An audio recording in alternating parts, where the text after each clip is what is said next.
Never let it be said that I do not know how to accessorize, especially during the holiday season. The bulbs here are always kind of a standard part of my attire. You know, we also have the upgraded tinsel version. Got a family holiday function coming up this weekend, and one of the guests there will be someone who last year really took a liking to my neckwear, my accessorization, and that would be grandnephew Arlo. And he really liked the flashing bulbs, so I gave them to him. No problem. He liked them to the extent where he wore them till the batteries wore out, and apparently he still wears them around from time to time or wants to wear them around.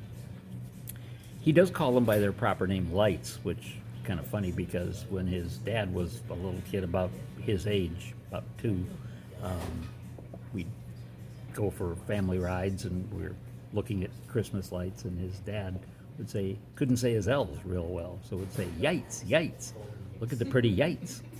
And it's been all I can do sometimes to refrain from saying that in Arlo's presence to, you know, not pass on that particular family legacy.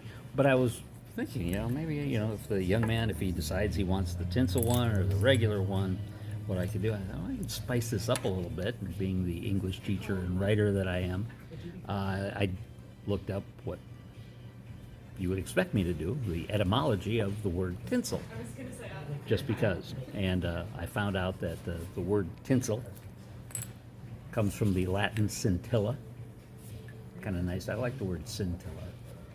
What have you got on there? I've got some flashing lights with some scintilla. I could teach him that, you know, kind of add a little panache to the young man's, you know, daycare vocab or something. I don't know. He's like 2.5 now, so anyway. But between getting from the Latin scintilla to the modern tinsel, made a stop in the old French where estincelle, I guess is the way you pronounce it, or which means spark, by the way. Estincelle means spark,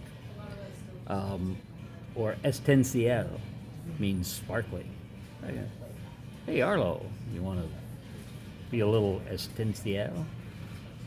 You know, say, huh? But anyway, so there's that. But I did make the mistake of scrolling down a little too far in Google when I looked up the etymology of tinsel and found the slang definitions of tinsel, which showy and pretense. Really? Really? Showy, pretense? Tinsel? Plain old ordinary tinsel? Showy, pretense? I'd have just stuck with suave, but that's just me. And like I said, never let it be said, I do not know how to accessorize. Because if there's one thing I can do, it's accessorize. Especially this time of year. Oh, and by the way, if you want to go to the old French, I know that old French, new French, some kind of French. Chapeau. Santa chapeau. Or something. I don't know.